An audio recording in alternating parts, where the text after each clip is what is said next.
Love is acts of attention, Angela Garvis writes. Last night, my niece slept over.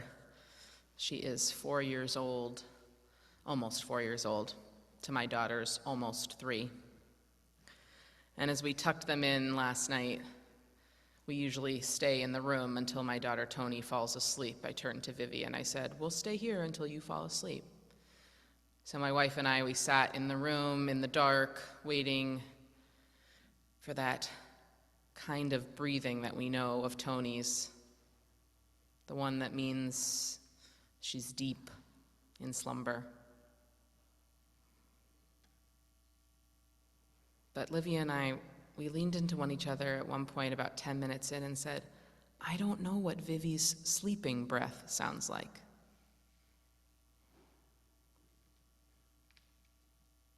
I was reminded of the intimacy of knowing a child, the intimacy of knowing something and someone so well as to know just what the cadence of their breath is when they fall into true sleep. Love is acts of attention.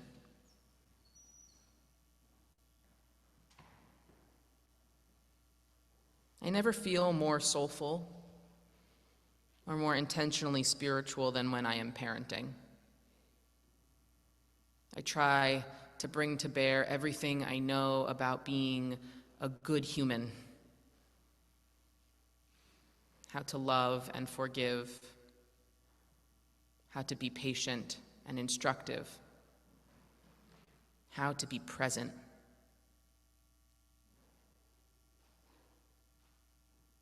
In many ways, this is the greatest gift that Tony has given my life, a deep, profound opportunity to embody my Unitarian Universalist faith. What could be more important than how we shape the next generation? And that is a task up to all of us. You needn't be a mother to do the important work of embodying Unitarian Universalism, of loving small people as if they were your own, of mothering your friends, of reckoning with what it is to be a mother and explode those rigid notions we inherited. Anne Lamott writes in her annual Mother's Day reflection, "My main gripe about Mother's Day is that it feels incomplete and imprecise. The main thing that ever helped mothers was other people mothering them, including aunties and brothers, a chain of mothering that keeps the whole shebang afloat. I am the woman I grew up to be, partly in spite of my mother, who unconsciously raised me to self-destruct, and partly because of the extraordinary love of her best friends, my own best friends' mothers, and from surrogates, many of whom were not women at all, but gay men. I have loved them my entire life, including my mom, even after they all passed." So today, in order to try and get more complete and more precise about all of the various ways there are to be a mother and experience motherhood, I invited 3 lay leaders to share reflections on their own understanding of the term. And so we will hear from them in turn today. I invite Beatrix to share with us first.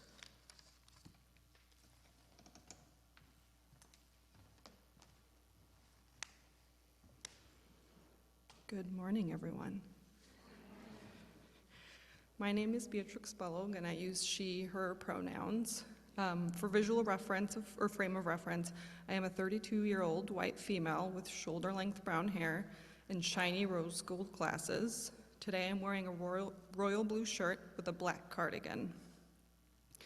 I am mom to an incredibly social and hilariously rambunctious almost 2-year-old named Sam. Sam was born with a rare genetic condition, so while we've dealt with a lot of different things over the past 2 years, the main medical challenge we're currently dealing with is very severe obstructive sleep apnea. We've been forced to use a heavy-duty CPAP machine at home because Sam is still little and can't use kind of one of the smaller, discreet ones yet. And I honestly can't tell who hates that machine more, Sam or me. During the month of April, the CPAP usage was non-existent because we were fraught with colds and we had a surgery sandwiched in between being sick. So we very anxiously moved into the beginning of May, knowing we had a follow-up with his pulmonologist soon. Leading up to that appointment, I was worried that I was going to show up and get in trouble for not using the CPAP in the past month. I had this irrational fear that she'd hand me a parenting report card with just a giant F on it, saying that we failed. But as my husband and I spoke about this fear, I realized that things like that aren't the real metrics of success for a parent. His pulmonologist can sit and scold me as much as she wants, which she thankfully didn't, but Sam's smiles and laughter, his quirky and loving personality, that I'm showing up to all his appointments and to all his therapies, that I care enough to even worry about whether a medical appointment will go well. You know, there are some nights that we try to use the CPAP, and sometimes all three of us end up having meltdowns, but we still try again the next night. The fact that he's learning how to be a little human, to have emotions and express them, albeit sometimes it's over ridiculous things like being told he can't play with an electrical cord. But those are all of true reflections of motherhood in our children. And kind of all together, they weave into this complex, beautiful tapestry of parenting that we're all going through. And as I think about all of the aspects of motherhood I experience, one of the more physical, visible, powerful sentiments that I feel that our children or my child has given me are stretch marks. I remember being gifted lotions and creams during my pregnancy that say they'll help reduce stretch marks, and I started wondering, like, is it gonna really be that bad? Like, I just was expecting this really, like, awful, like, all these marks on my body. But it's completely fine if someone's personal preference is to try to get rid of them. It's just weird that there was this societal standard of just not celebrating them. They represent the hard work your body went through to help grow and nourish this tiny little human. They represent the pain and the physical stress of what went into welcoming our children into this world. They represent the home that a mother is to her baby. But most importantly, they are tangible traces of the journey of love. And my stretch marks are my son's first piece of artwork. And lucky me that I get to permanently carry this art with me for the rest of my life. Thank you.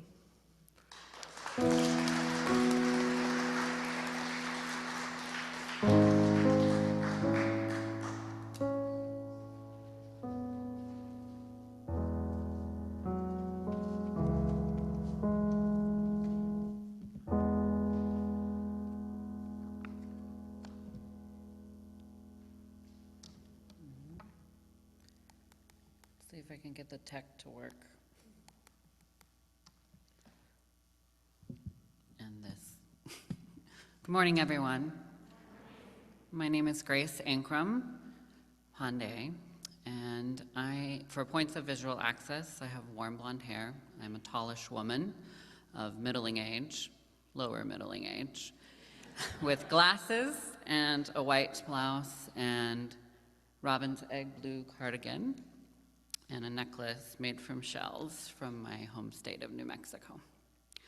And I have the privilege of sharing with you today some of my own meditations on motherhood.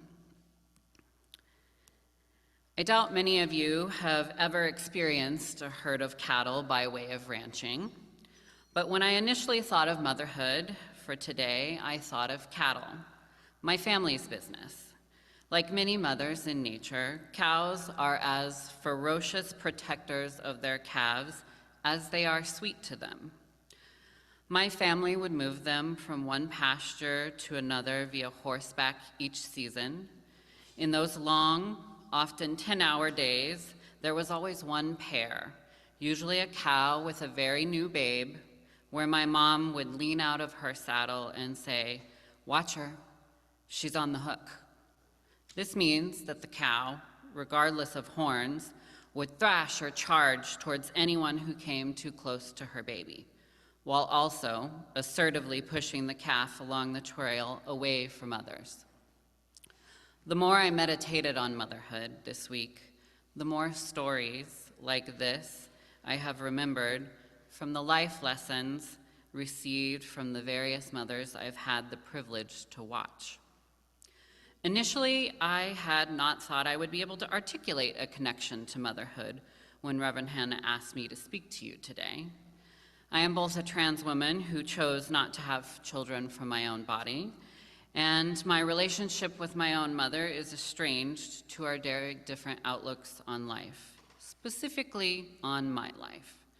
But lessons from our mothers don't leave us. In remembering those lessons that may be sweet or fierce or absent, I was reminded they are all moments where we learn from the beings we call mother, those that are our first teachers in life.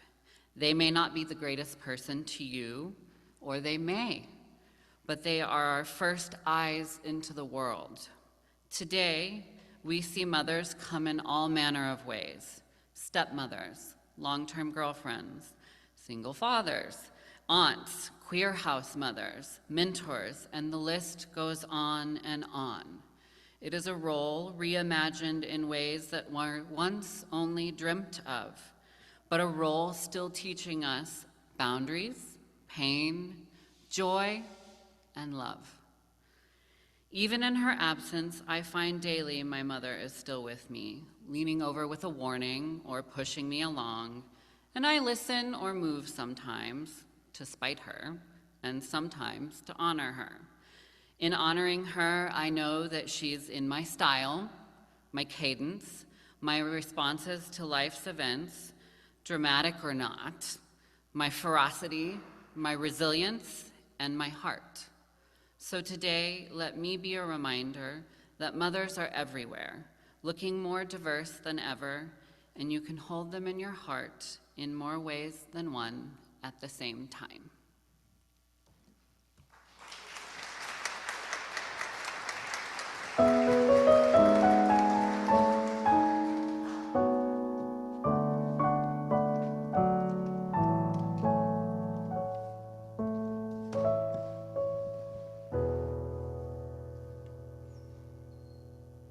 Not used to this microphone. My name is JJ Alfar. For visual reference, I'm a middle-height, curvy person with curly brown hair. And I'm wearing a t-shirt that says that I am a mother, for choice, by choice. I'm grateful to be part of this congregation that recognizes this sacred choice and fights to protect reproductive freedom. I consider myself very fortunate in this journey towards motherhood. Many people struggle with this decision, not sure if they would be good at it, or miss their freedoms, or afraid for their own bodies. Many women don't get to make this choice at all. It is made for them. I made this choice, and I did it when I had biology and healthcare on my side. And so I had 2 relatively uncomplicated pregnancies and births, and so many women I know experienced enormous challenges. I feel incredibly lucky. Everyone's path to motherhood is different. Every mother's birth story is unique and epic in its own way. Everyone I know wants to share their birth story, because none of us can quite believe that we really did it. Bearing witness to someone's birth story is one of the greatest gifts that you can give any mother. I honor the women who taught me how to mother. My maternal grandmother is 94. She's the last relative of that generation on either side of an enormous family. She has 4 children, 14 grandchildren, and 12 great-grandchildren, and she says con and glass, and I love the way she says that with her Boston accent. And she still drinks a Manhattan every day at 4 o'clock, and she's sharp as a tack. My paternal grandmother was born in Homs, Syria, and at 13, she was wedded to my Jordanian grandfather in Amman. She was a mother at 15, and then she had 5 more babies in quick succession, and in 1955, my grandmother and her 6 kids, including my father, traveled by boat, thanks to the Catholic Church, and through Ellis Island to meet my grandfather and move to Massachusetts. And there my grandmother went on to have 5 more kids. She had a total of 14 pregnancies, many miscarriages, including twins, and a son who died as an infant. And she ended up with 11 children in one house with 1 bathroom. My own mother was also someone who knew she wanted children and is the most gentle, patient, and loving parent. She nurtured my sister and I as individuals and encouraged our independence. She still does.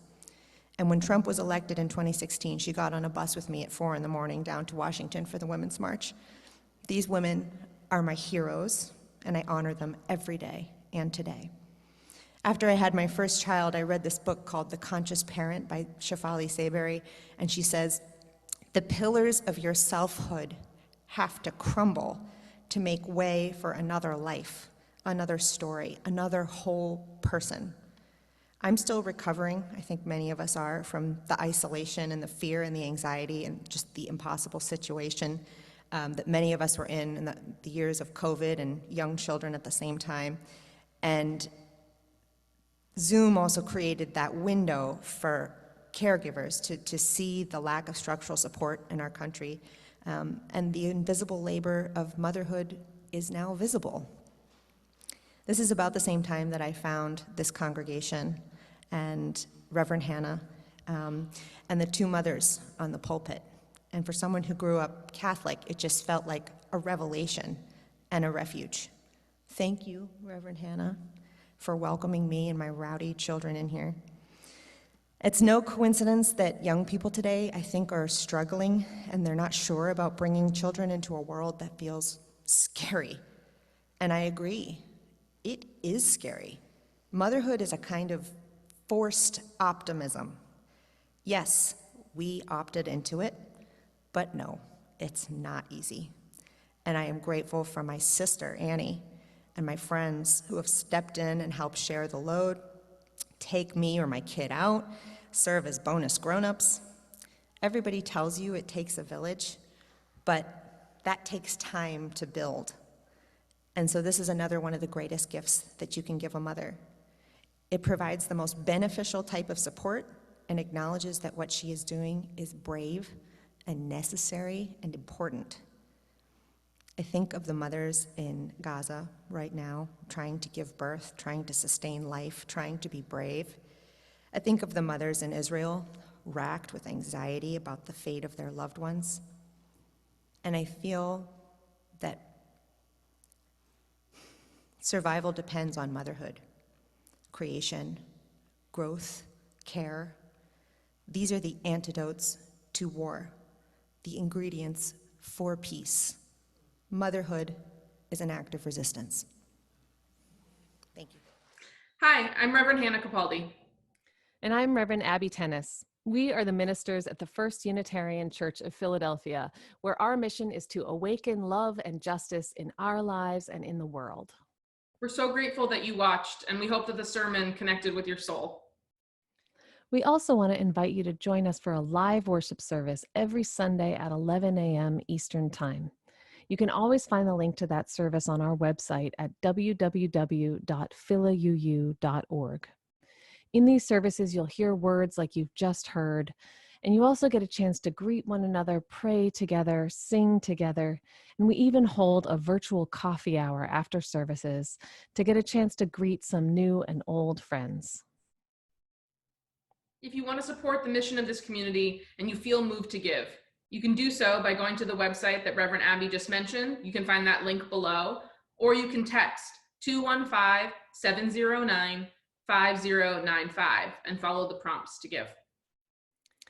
If someone in your life needs to hear these words today, we encourage you to share this video. And again, thank you so much for watching. We hope to see you soon.